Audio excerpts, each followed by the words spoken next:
there's a deer. Oh, wow. This is a great trail. How'd you find it? I started planning when you mentioned you wanted to go on a hike. The last time I volunteered at the Nature Center, I asked the park ranger for a recommendation. He said that this was the best trail for seeing wildlife.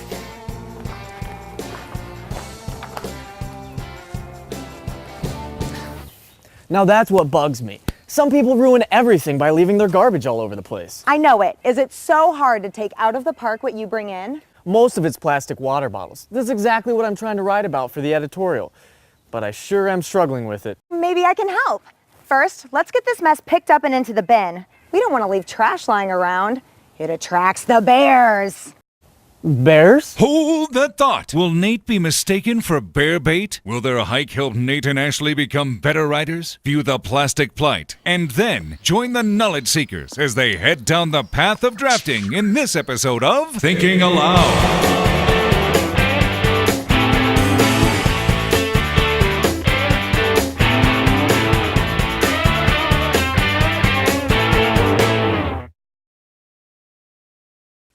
As Nate and Ashley start to police the park for plastic, it's important to remember that the ultimate goal of writing is to convey the author's message and to create a work that is meaningful to the reader.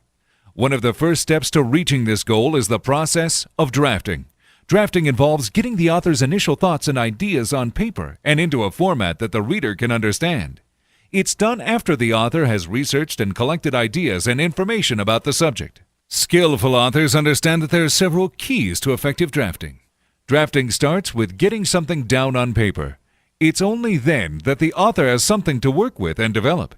Just write. Try to get the essence of what needs to be said, and avoid the urge to mix drafting your work with revising. They're separate steps in the writing process. Drafting is almost never one and done. While the product of the process is an initial or rough draft, it's rarely the only or final version. Clear writing, a piece closest to what the author wants, will eventually evolve with perseverance. With persistence and weaving descriptive language, colorful examples, metaphors, analogies, and interesting details into each draft, these techniques often help the reader to see what the author sees. Skillful authors know that showing is better than telling because it puts the reader right there. It's also important to remember that drafting should be done with the audience in mind. Authors should consider the interests, motivation, education, and experiences of those for whom they're writing, and use that information as a guide during drafting. Many skillful authors draft, and then spend time and space away from what they've written. The distance often provides an objective view, allowing writers to see what was actually written. Sometimes walking away from a piece clarifies what was really intended. Finally, drafting is often best done with input and feedback. Many authors participate in writing conferences or discussions during which other writers offer praise, support, and suggestions.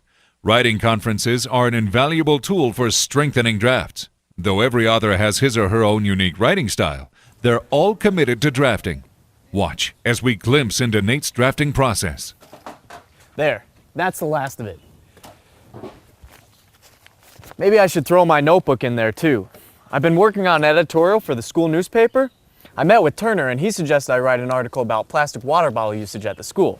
I was really excited, but now I'm not so sure. I'm sure what you have so far is good. Why don't you tell me about how you wrote it? How I wrote? Don't you mean what I wrote? No, how? The process you use is just as important as the words you use. Really? Okay. Well, I started with a lot of research. And then I stared at a blank screen. Keep going. Okay. Like I said, I started with interviews and research. I have a ton of information on water bottle usage. I know I want to write something for everyone in my class, but I've been sitting here most of the evening and still don't have anything to show for it. If I can just get something written, anything, then I will have something to work with. A mountain of plastic waste is glutting our school's campus. Hey, that's not bad. A mountain of plastic waste indicates a huge amount, and the word glutting kind of sets the tone for disgust and prepares them for what's about to come. That's a strong first sentence. The lead of an editorial needs to capture the reader and state the issue. You hinted that it is a problem at school. I tried to expand on it in the next sentence with something students could relate to. There's plastic waste all over the school. in the halls and cafeteria. There's a lot in the teacher's lounge, but no students go in there. I know! Waste containers overflow following athletic practices and events, which, when added to landfills, intensifies a much greater problem on our campus and on our planet. Where'd you take your writing from there? Well, I started and stopped a lot. But then I recalled hearing that I need to focus on what I want to convey to the students who will read the article. Kids at school need to understand the urgency of this issue. I had no idea how big the problem is. It would be awesome if I could motivate just a few of them to take action. My drafting really took off for a while. Everything just seemed to flow. Empty bottles are ultimately dumped into landfills or oceans, adding to the deadly damage of marine life in areas called the plastic vortex. I wrote for a couple of hours, but then I just hit a wall and everything seemed to grind to a halt. And that's normal. It happens to the best of us. It happened to Hemingway and Thoreau. It will happen to you. In the writer's workshop I attended, they encouraged us to spend time away from our writing to improve it. A lot of times I go for a walk, call a friend, or even set it aside for a couple of days to get a fresh perspective. You'd be amazed at how much it helps. You're doing great, and this is only your first draft. What do you mean, first draft? I've already written about everything I've researched. I thought I was almost finished. Drafting's never one and done. Most writers go through several drafts. It's part of the process of achieving the goal, to convey your message and create something meaningful. I guess it's back to the drawing board. Thanks for talking through this with me.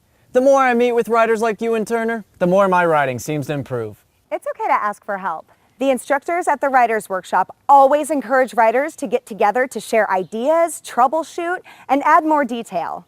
My group members always have good suggestions based on works they've written and challenges they've faced. Since they're writers too, it helps. I see what you mean. It's just like the process I went through while planning this hike.